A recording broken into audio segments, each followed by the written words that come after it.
This is Robert Kalua with the news on Zodiac. Thank you for joining us. Here are the headlines. Court rules that sexual abuse case against former MBC Director General Aubrey Sumbuleta be held in public. MEC approves 32 candidates for October 26 by-elections. President Chaguera stresses need for unity and zero tolerance to corruption. In sports, Nyasa Big Bullets yet to decide on whether its reserve side should play in Super League. Please stay with us for these and many more. To begin with, the High Court Judge Professor Redson Kapindu has ruled that the case involving former MBC Director General Aubrey Sumbuleta be held in public, not in camera. However, the court on Thursday granted the state some conditions on witness protection. These include prohibition of the use of real names of witnesses in court and stopping the media from taking pictures of the state witnesses. Winston Gaimina reports. An application by the state through Director of Public Prosecutions Dr. Stephen Kayuni to have the Aubrey Sumbuleta case held in camera has been rejected. Presiding Judge Professor Redson Kapindu said in his determination that it is in the interest of justice to have an open hearing on the matter. Judge Professor Kapindu noted that the state witnesses did not provide evidence to court that there were messages of discouragement on the social media, a situation which the state said can be worsened by public hearing. However, the judge has granted the state some witness protective measures. The measures include that the state witnesses must not be identified by real names, they shall testify behind a screen, and the media is not allowed to take their photos as well as videos. DPP Dr. Stephen Kayuni says the state will have to work on some details of the case to be in line with the guidelines. We'll sit down and see how each one of them can be implemented. There are lots of them, there are 8 in total, and we'll have to quickly sit down and see how the women involved with this matter can be accorded the dignity and integrity that goes with the trial process. Meanwhile, defense lawyer David Kanyenda says his client wants the court to review the constitutionality of the case. I have received the standing instructions regarding the constitutionality and legality of these proceedings. But at this juncture, I am unable to preempt the exact and specific nature of the instructions. The matter shall be back in court on 25th October. This is Winston Kaimira reporting for Zodiac in Lilongwe. The Malawi Electoral Commission has approved 32 candidates for the October 26 parliamentary by-elections. There are 22 candidates in 3 constituencies and 10 candidates for the local government by-elections in Chimwalire ward in Balaka. 9 candidates, including 3 women, are from Nkhotakota North East constituency, 7 including 1 woman in Desert Central East and 6 all men in Mzimba East. John Pokayuna with more in this report. The country's electoral management body has cleared 22 candidates for the October 26 parliamentary by-elections in 3 constituencies and 10 candidates in the local government by-election in Chimwalire ward in Balaka. Among the 22 in the parliamentary race, 4 are women. Nkhotakota North East constituency has 9 candidates with 3 females and 6 males. They are Panji Chirambo of Assembly for Democracy and Development ADD, DPP's Silva Aisha, Chimwemwe Chidote UTM, Overstone Kondowe of MCP, Patrick Kampariro representing Afford, Aleke Kamangeni of UDF, and 3 independent candidates, Gift Mbuna, Zelita Banda, and Franklin Yonam. In the Central East constituency, 6 men and 1 woman who battle it out, including Patrick Siwinda of UTM, Joshua Malango of MCP, Elliot Kasawala DPP, and independent candidates Laudon Malingamoyo Piri, Solomon Mkomba Kachitsa, Bonex Malunga, and Rogan Konex Kondwe. Mzimba East constituency has 6 candidates, all of them men, including Bomblak's Wachepa Piri of Afford, John Chumandimame Piri of Freedom Party, UTM's Christopher Mnyenyembe, Donex Mover of MCP, Wesley Kumwenda of DPP, and independent candidate Dr. Ruben Ngwenya. According to MEC, 73,701 people will vote in the parliamentary by-elections on the day. 18,000 834 from Mzimba East, 25,231 in Nkhotakota North East, and 29,636 in the Central East constituency. In Chimwalire Ward, 13,587 people are expected to cast their vote. For Zodiak in Nkhotakota, this is John Paul Kayuni. A report by the Intergovernmental Panel on Climate Change has called on member states of the Conference of Parties to start treating climate change as a matter of urgency that needs a multi-faceted approach to deal with. Jesuit Center for Ecology and Development, JCED, brought together some environmentalists in the Longwe, where the report was launched on Thursday. A representative of JCED, Tuane Matthews Panda, says the report is timely as it will shape direction of programs on climate change. Chimome Padata with more. Civil society organizations now say the report is a stepping stone towards bolstering activities aimed at minimizing impacts of climate change. Some recommendations in the report include pumping more resources among nations to achieve commitments on climate change mitigation. However, the report notes that developed countries are still not committed to assist developing countries on climate change mitigation activities. Dominic Nyasulu, National Coordinator for the National Youth Network on Climate Change, believes the report will shape direction of future programs. It's giving us evidence and also basis for our advocacy engagement on various issues, especially on how we can accelerate climate-related actions so that they are ambitious. An environmental officer at the Environmental Affairs Department, Yamikan Idris, says unless a multi-layered approach is adopted towards climate change mitigation, its impacts are likely to continue being felt. At several governance structures which were put under the National Climate Change Policy, which is encouraging multi-stakeholder participation, including the participation of all government departments, civil society organization, the youth, and now the grassroots. The COP26 summit will bring together parties to accelerate action towards agreements on climate change. Launch of the report kickstarts activities of the COP26 summit, which will bring together parties to accelerate action towards agreements on climate change. This is Chimwemwe Padata for Zodiac. The Department of Disaster Management Affairs is reviewing the Disaster Management Act to ensure better coordination and response efforts by different players. As Malawi commemorated International Day for Disaster Management on Wednesday, it was noted that poor coordination among responders is a serious challenge in dealing with pre- and post-disaster management. In his keynote address on the day, President Lazarus Chakwera expressed worry that natural disasters have in recent years claimed more human lives and property worth millions of kwacha. We have a report filed by Winston Kaimira. Natural disasters, road accidents and the COVID-19 epidemic have become major challenges that are claiming human lives, property and huge sums of money in the country. President Lazarus Chakwera, for instance, floods that were triggered by Cyclone Idai killed 60 people in March 2019. In his keynote address on the commemoration of the International Day for Disaster Management, President Lazarus Chakwera said the country needs up to $1.4 billion United States dollars to recover from natural disasters. The president emphasized on the need to prevent further spread of COVID-19 and road accidents, which continue claiming human lives. He made a number of suggestions in efforts to deal with natural disasters, which include exposing contractors who construct disaster-prone structures. I call on you who plan to build homes to ensure that your house structure is disaster resilient. The Minister of Lands, Housing and Urban Development is available to guide you in complying with what is required. Secondly, I call on you to expose contractors who erect structures that are disaster prone.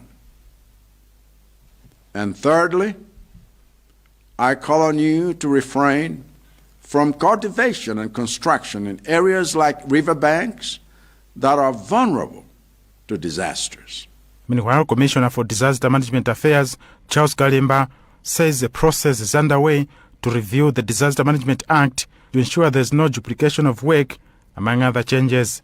Malawi Red Cross Society acting head of disaster management, Chisomo Teputepu, says lack of financial resources is a major challenge affecting efforts in disaster management in the country. We are there to support with whatever little we have as the National Society, but also other partners. So, the resources gap is there, but bringing as partners, I think, collaborating together, working together, maybe we can reduce some of those gaps in terms of the capacity. Domesticated theme for this year's International Day for Disaster Management was International Cooperation for Disaster Resilient Malawi. For Zodiak in Lilongwe, this is Winston Kaimira. Minister of Agriculture Robin Lowe says the 180 billion kwacha which European countries pumped in to promote food production and nutrition in the country has enhanced the spirit of hard work among rural farmers. Speaking after touring banana farms in Mulanje together with ambassadors from EU countries on Wednesday, Lowe said his ministry is geared to revamp the banana industry in the country in order to create wealth. EU ambassadors Rune Skinbach said it is inspiring that Kulima and Afigebo programs have helped to spur human development and economic growth in Malawi. You're watching the news here on Zodiac. We'll be back with more after this.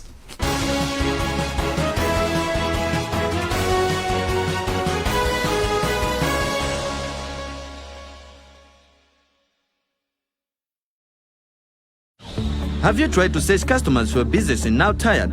Never give up. Advertise with Ayo Divers, professionals in digital marketing services. We search customers on your behalf. Now in Malawi, UK, and South Africa. For details, WhatsApp 099 576 1964. Ayo Divers Digital Marketing. Grow with impact.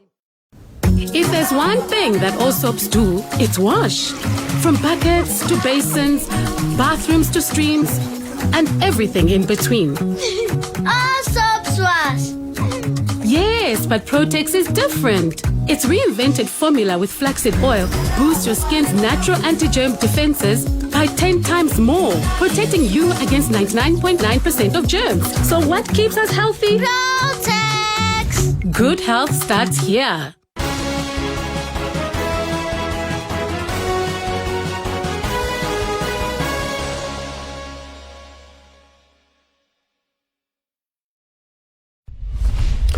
Welcome back. A look at the headlines as we continue. Court rules that sexual abuse case against former MBC Director General Aubrey Sumbuleta be held in public. MEC approves 32 candidates for October 26th by-elections. President Chakwera stresses need for unity and zero tolerance to corruption. In sports, Nyasa Big Bullets yet to decide on whether its reserve side should play in Super League. President Lazarus Chakwera has stressed the need for unity and an end to corrupt practices so that the country achieves the status of a self-reliant nation. The president was speaking Thursday in Lilongwe during the groundbreaking ceremony of the construction of the new Malawi Assemblies of God Church headquarters. The president hailed the church for the design of the 5-story structure, which he said will add beauty to the city and contribute to solid infrastructure development. Our Western Guta attended the event.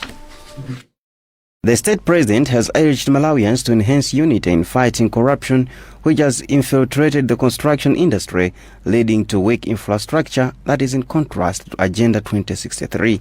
Chakwera was speaking in Lilongwe during the groundbreaking ceremony of the modern administration office block of the Assemblies of God Church, where he congratulated the church for a modern structure which will not only beautify the city but also contribute to the call for quality infrastructure. He added that the church, which will build the complex from pledges from its membership, is a model of building a new Malawi that should move from donor reliance. All faith bodies take the lead in the fight to end corruption by simply practicing the values and tenets of their faith. Because if every church-going Malawian refused to cut corners or take bribes or pay bribes, Malawi would have the cleanest government on earth. President of the Assemblies of God Church, Bishop David Dube, said despite that there is a lot to do, time is now to build Malawi, which has stagnated in regards to development. It's time that we rise up.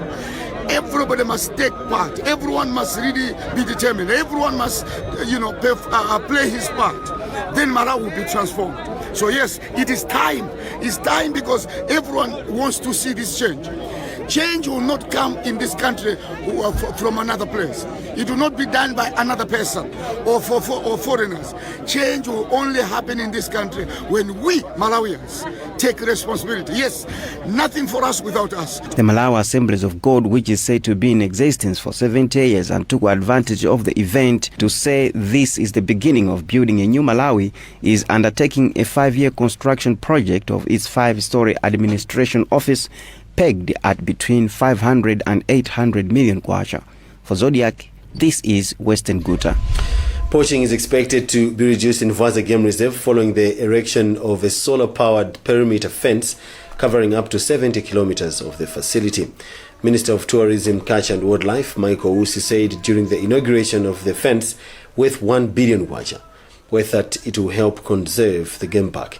He said surrounding communities will be empowered with sustainable development activities instead of relying on the game reserve for livelihood. Angela Mkandawire has the details. For quite some time, there have been conflicts between government and communities surrounding Vaza Game Reserve in Rumpi and in Zimba districts over incidences of poaching, while wildlife-human conflict were also an order of the day. But there is hope sanity will now prevail as construction of a solar-powered perimeter fence surrounding the reserve comes in as a game changer. During the inauguration ceremony for the fence, Minister of Tourism, Wildlife and Culture, Michael Usi, said it is very important that a fence will be erected around the reserve to protect animals and also communities, but locals who regard the park as their own need to be empowered so that they continue to benefit from the resource. We need to place the community members in the driving seat of the programs that are to do with the development of Vaza. Deputy Head of Development Cooperation at the German Embassy, Nut Gumat, said the project is not only focusing on protecting animals, but also on improving economic livelihoods of surrounding communities, saying over 100,000 households are said to benefit so that they do not resort to poaching for survival. Two things in the end through this project. We want to protect the animals, the wildlife in the park, and second, we want to improve the life of the local communities here. We did so many activities to help them, to train them. What are cash crops? How can we harvest more? We supported irrigation, tree planting. We helped cooperative and farmer organizations to help the farmers to collect the harvest, to bargain together and to sell to higher prices. So one survey I just mentioned is the income on average of farmers increased pre-COVID by 85%. Meanwhile, Senior Chief Katumbi says he hopes the fence will be completed in time so that at least people will now be able to sleep peacefully and their crops protected. For Zodiac, this is Angela Mkandawire. The newly appointed Director General of the Malawi Communications Regulatory Authority, Daud Elvis Suleiman, says he's ready to drive the communication sector in the country to international standards. Suleiman told Zodiac that the main key in achieving this is to align the sector to the country's blueprint, Agenda 2063.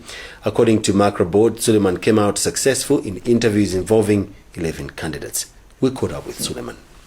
I've accepted the appointment, and Malawians should expect that we are now going to have a formidable team that's going to take care of a few issues that are around the communication sector, as well as our journey into the digital economy.